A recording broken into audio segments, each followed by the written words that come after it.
Salmos. Lección 2. Lamentos. Esta lección hace referencia específica a los Salmos 44, 22, 13 y 60. Lo que une a estas cuatro oraciones es que pueden clasificarse dentro del género del lamento.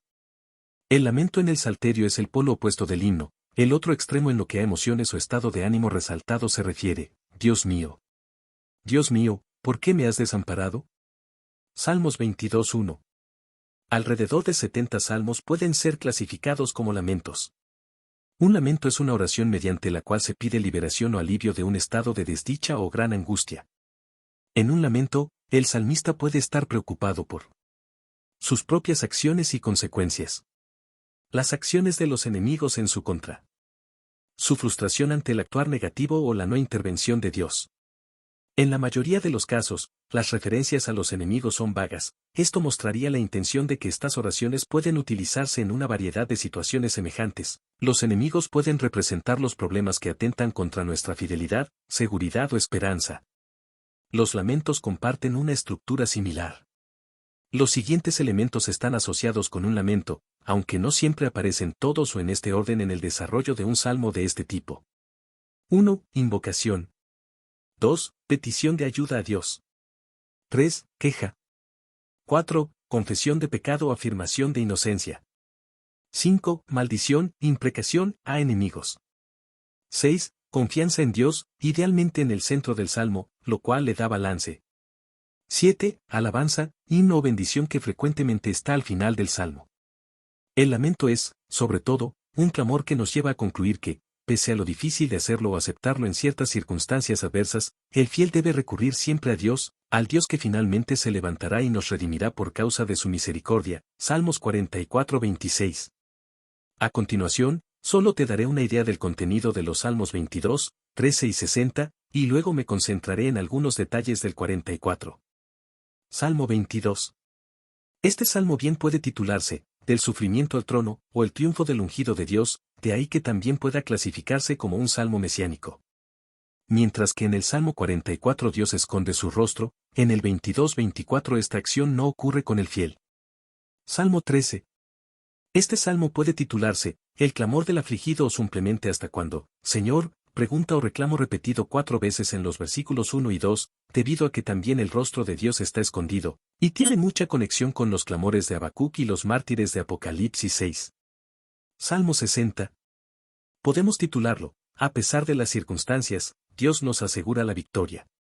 Seguridad que es directa y notoriamente asociada con las decisiones divinas tomadas en el santuario, verso 6.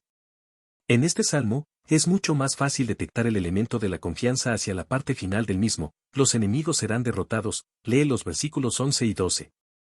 Salmo 44. Podría titularse, cuando sufrimos y a Dios no parece importarle.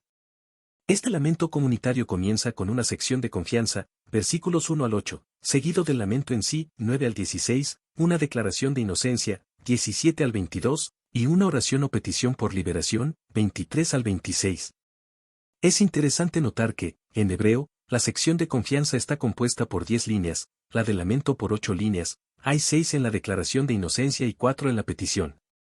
De acuerdo a esto, el énfasis ciertamente está en la confianza en Dios. Sin embargo, dado que es un lamento, el quiasmo de este salmo resalta la contraparte a dicha confianza. A declaración, ayuda de Dios en el pasado, 1 al 3. D. Confianza de la comunidad fiel, 4 al 8. C. Acciones contra la comunidad atribuidas a Dios, 9 al 16.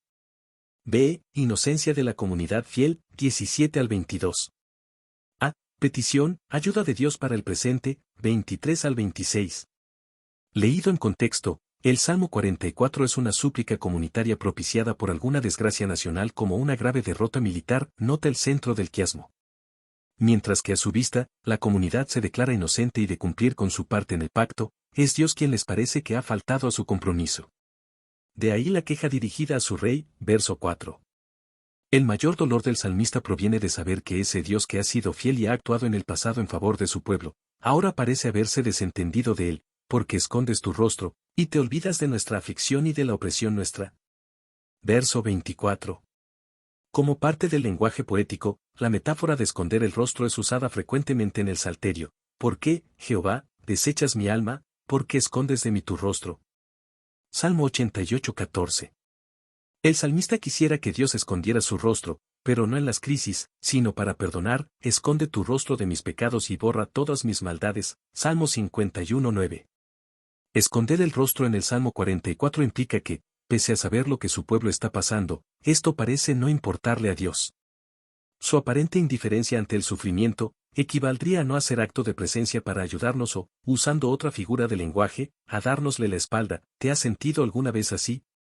A la figura de esconder se añade una declaración que intensifica la queja del salmista: Dios se ha olvidado de la aflicción y opresión de su pueblo, es decir, no interviene ante ellas, y por ello el pueblo está, según el hebreo, vientre al piso, figura que retrata la postura de un soldado derrotado ante su enemigo.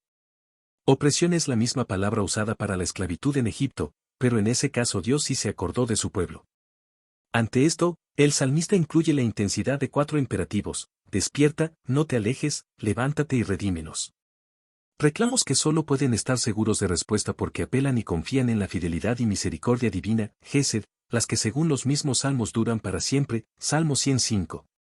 Que el salmista clame a Dios despierta, significa que él está realmente dormido. Parte de la respuesta la dio Cristo aquella noche tormentosa en el mar de Galilea, Mateo 8:25. Pese a lo recio de la tempestad, Él va con nosotros en la barca y se levantará para darnos paz y seguridad y, finalmente, acabará con todas las tormentas que nos amenazan. La pregunta es, ¿aún hay espacio para Él en nuestra barca? ¿Estamos seguros de que Él sigue ahí? La respuesta de Pablo se halla registrada magistralmente al aludir al Salmo 44, versículo 22 en su carta a los Romanos: ¿Quién nos separará del amor de Cristo? ¿Tribulación, angustia, persecución, hambre, desnudez, peligro o espada? Como está escrito, por causa de ti somos muertos todo el tiempo, somos contados como ovejas de matadero.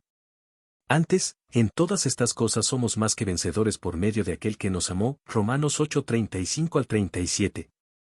En efecto, en ocasiones dolerá mucho, la vida del fiel no está exenta de lágrimas ni de desilusiones. ¿Es ese tu caso? Pues no dejes de contárselo a Dios.